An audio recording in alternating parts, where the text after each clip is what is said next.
Hi hello నమస్తే welcome to global 360 TV. నేను మీ కొండల వేముల. మరి దేశవ్యాప్తంగా మరి ఒక సంచలనంగా మారినటువంటి నీట్ పేపర్ లీకేజ్ సంబంధించినటువంటిది రాజస్థాన్లో జరిగినటువంటి ఈ పేపర్ లీకేజ్ వల్ల దాదాపు 23 లక్షల మంది విద్యార్థులు, వారి కుటుంబ సభ్యులు, పేరెంట్స్ అందరూ కూడా మరి అయోమయం పరిస్థితిలో ఉన్నటువంటి వార్తను చూస్తున్నాం. దీనిని మరి దాదాపు ఎంక్వైరీ జరుగుతుంది. ఈ ప్రశ్నపత్రం వెనుక, లీకేజ్ వెనుక ఎవరున్నారు, కుట్రదారులు ఏందనేటువంటి అంశం కూడా మరి సిబిఐ చేత దర్యాప్తు చేస్తున్నటువంటి అంశం. దాంట్లో కొంతమంది మరి అరెస్ట్ చేసినటువంటి సందర్భం, దాంట్లో మాస్టర్ మైండ్ అనేటువంటి ఒక పర్సన్ కూడా అరెస్ట్ చేసినటువంటి వార్తలు చూస్తున్నాము. మరి ఈ నీట్ ఎగ్జామ్ అనేది ఒకసారి కండక్ట్ చేసిన తర్వాత జాతీయ స్థాయిలో రాసినటువంటిది మళ్ళీ ఈ ఎగ్జామ్ను రద్దు చేస్తూ మళ్ళీ పెట్టేదానికి మరి విద్యార్థులు ఏ విధంగా ఇబ్బంది పడుతుండ్రు, అది ఎందుకు జరిగింది ఏందనేటువంటిది ప్రధానమైనటువంటి అంశాలకు సంబంధించినటువంటి వార్తను మరి ఈరోజు మనం ఇక్కడ చూసుకున్నాం. భారీ నెట్వర్క్ పేరుతోటి ఇక్కడ ఒక ఆర్టికల్ వచ్చింది. నీట్ ఎగ్జామ్ సంబంధించినటువంటి ఇక్కడ మనం చూడాలి. జంతర్ మంతర్ దగ్గర విద్యార్థి సంఘాల ఆందోళన. ఈ నీట్ ఎగ్జామ్ పేపర్ ఎట్లయితే లీకేజ్ అయి రద్దు చేయడంతో మరి ఇక్కడ రోడ్ల మీదకి వచ్చినటువంటి విద్యార్థులు, ఇది ఢిల్లీలోని జంతర్ మంతర్ దగ్గర విద్యార్థి సంఘాలు ఆందోళన చేస్తున్నటువంటిది మనం చూస్తున్నాము. ఇది నీట్ ప్రశ్నపత్రం లీక్కు ముందే ప్రణాళిక. ఈ యొక్క నీట్ ఎగ్జామ్కు ముందే చాలా రోజుల ముందు నుంచే ఈ ప్రణాళిక వేసినటువంటిది మరి ఇక్కడ చూస్తున్నాం. గత దీపావళి నుంచి స్కెచ్ చేసిరు. ఎప్పటి నుంచి? పోయిన దీపావళి నుంచే ఈ జరగబోయే నీట్ ఎగ్జామ్ పేపర్ని ఏ విధంగా లీక్ చేయాలనేటువంటిది మరి అప్పటి నుంచి ముందస్తు ప్లాన్ ప్రకారమే జరిగినటువంటి చూస్తున్నాము. ఇది 10 లక్షల కొన్న విద్యార్థి తండ్రి. నీట్ ఎగ్జామ్ పేపర్ లీకేజీ, మరి దాన్ని లీక్ అయిన తర్వాత ఆ బిట్స్ను, క్వశ్చన్ ఆన్సర్స్ను ఎంత కొన్నాడట? ఒక పేరెంట్ ఇక్కడ వివరణ ఇచ్చిండో 10 లక్షలు కొన్నాడట ఆ పేపర్ను. ఆ పేపర్ను ఎంత కొన్నాడో 10 లక్షలకు కొన్నాడు. నీట్ యూజీ ప్రశ్నపత్రం లీక్ వెనుక భారీ నెట్వర్క్ ఉన్నట్టు తేలింది. ఇది వ్యవస్థీకృతంగా గత కొన్నేళ్లుగా జరుగుతున్న అనుమానాలు కూడా వ్యక్తమవుతున్నాయి. ఇది ఇవాళ కొత్తగా జరిగింది ఏం కాదు. ఇలా బాగా హైలైట్ అయింది కావచ్చు, ఇలా పేపర్లలో దేశవ్యాప్తంగా చర్చ అవుతుంది కావచ్చు, కానీ ఇది ఎప్పటి నుంచో ఈ నీట్ ఎగ్జామ్ అనేది ఈ విధంగా మరి పైసలకు అమ్ముకొని ఎన్నో కొన్ని బిట్లు, ఆన్సర్స్ పర్ఫెక్ట్గా రేపు రాబోయే పేపర్ ఏదైతే ఉందో దాన్ని ముందుగానే మరి ప్లాన్ తోటి వీళ్ళు కాపీ కొట్టి మరి దాన్ని అమ్ముకునేటువంటి పరిస్థితి. ఒక కాపీ కాస్ట్ ఎంత అంటే 10 లక్షలు పెట్టి ఒక పేరెంట్ కొన్నాడంట. ఇట్లా కష్టపడి చదువుకున్న వాళ్ళేమో ఇలా గాల్లే కలిసిపోయే పరిస్థితి. ఇట్లా లక్షలు పెట్టి డబ్బులున్నోడు కొనుక్కొని వాళ్ళ పిల్లలకు మంచి ర్యాంకులు వచ్చి అక్కడ ఆ కాలేజీలలో మెడిసిన్ చదివి వచ్చిరాని చదువులు చదివి వచ్చిరాని డాక్టర్లుగా తయారయ్యేటువంటి అవకాశం కొంత ఉంది. నిజంగా నికాస్ అయినటువంటి టాలెంట్ పిల్లలకేమో ర్యాంకులు రాక మరి ఆ మెడిసిన్ చదవలేక పాపం వాళ్ళు మళ్ళీ ఏదో ఒక కోర్స్ చేయలేక వాళ్ళు పెట్టుకున్న ఆశలు నీరు గారిపోయే పరిస్థితి నీట్ ఎగ్జామ్ సంబంధించినటువంటి.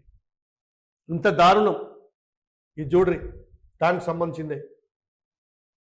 రాజస్థాన్లోని ఒకే కుటుంబంలో 5గురికి వైద్య సీట్లు రావడం ఈ అనుమానాలకు బలం చేకూరుస్తుంది. ఇది జరిగింది రాజస్థాన్లోనే.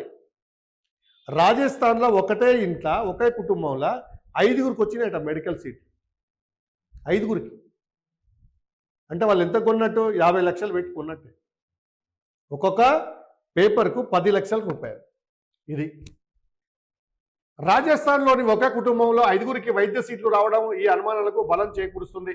లీక్ ఆరోపణల నేపథ్యంలో కేంద్రం సూచన మేరకు నీట్ యూజీ 2026ను రద్దు చేసి సిబిఐ దర్యాప్తునకు ఎన్టీఏ కోరిన సంగతి తెలిసిందే. ఈ దర్యాప్తులో అనేక విషయాలు వెలుగులోకి వస్తున్నాయి.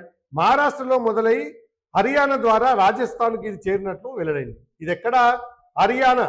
ఎక్కడ జరిగింది? ఇది మహారాష్ట్రలో జరిగి మొదలై ఇది హర్యానా ద్వారా రాజస్థాన్కు చేరినటువంటిది. మరి ఈ పేపర్ లీకేజ్ సంబంధించినటువంటి భాగవతానికి సంబంధించినటువంటి వివరాలు ఇక్కడ మనం చూస్తున్నాం కొన్ని. ఇకపోతే ఇది లంకే.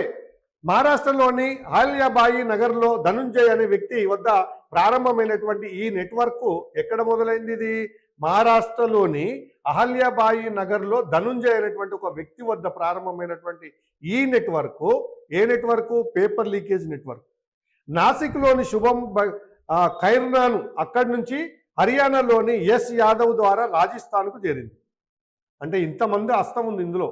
గతంలో రాజస్థాన్లోని సీకర్లో శిక్షణ పొందిన ఎస్ ఖైర్నాను మధ్యవర్తిత్వంతో వికాస్ బివాల్తో సంబంధాలను ఏర్పరచుకున్నాడు. అతడి ద్వారా దినేష్ మంగీలాల్తో మరి నెట్వర్క్ ఏర్పాటు చేసుకొని ఈ నీట్ యూజీసీ ప్రశ్నపత్రం అందజేస్తారని గత ఏడాది దీపావళి సమయంలోనే వికాస్ మంగీలాలకు ఈ హామీ ఇచ్చినటువంటి వార్తను ఇక్కడ చూస్తున్నాం. ఇదంతా ప్లాన్ ప్రకారం జరిగింది. అంటే గత ఎన్నోసార్లు జరిగింది, ఇది ఇవాళ కొత్తగా ఏం జరగలే. అట్లా లీకేజ్ చేసి చాలామంది మెడికల్ సీట్లు సంపాదించుకున్నటువంటి దానికి ఉదాహరణే రాజస్థాన్లో ఒకే కుటుంబంలో 5గురికి మెడికల్ సీట్లు రావడము అనుమానాలకు తావిచ్చిందనేటువంటి వార్తను చూస్తున్నాం. అప్పట్లోనే యశ్కు భారీగా డబ్బు చెల్లించాడు. తన కుమారుడు రిషి మేనల్లుడు అమన్ కోసం ప్రశ్నపత్రం కావాలని కోరడం జరిగింది. ఇంత ఘోరం జరుగుతుంది. ఇది కష్టపడి చదివినోడు పరిస్థితి ఏంది అలా అంటే నమ్మకం పోయింది వ్యవస్థల మీద, ప్రభుత్వం మీద. డబ్బులున్నోడు ఎక్కడ ఏ పేపర్లని కొనగలుగుతాడు. అంటే స్క్రోలింగ్లో బోర్డు మీద వాళ్ళ ర్యాంక్ వచ్చేస్తుంది. అల్టిమేట్గా సీట్ కన్ఫామ్. స్క్రోలింగ్ బోర్డు పెట్టినప్పుడు కౌన్సిలింగ్ అప్పుడు వాళ్ళ నెంబర్ వచ్చేస్తారు.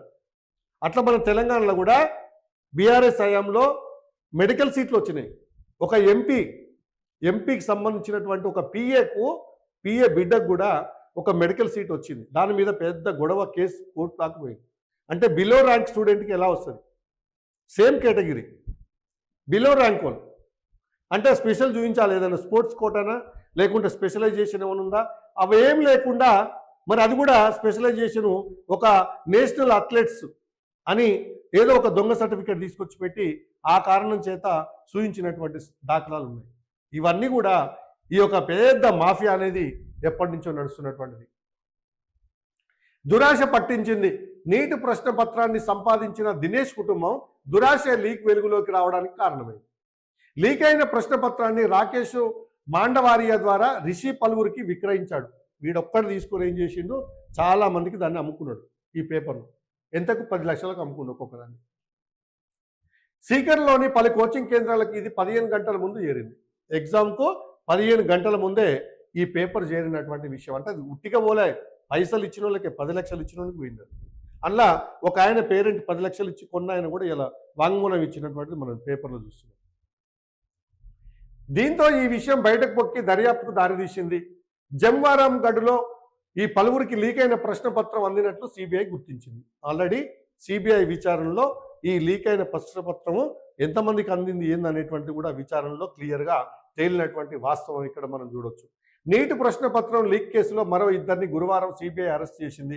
దీంతో పాటు పలువురు ఎన్టీఏ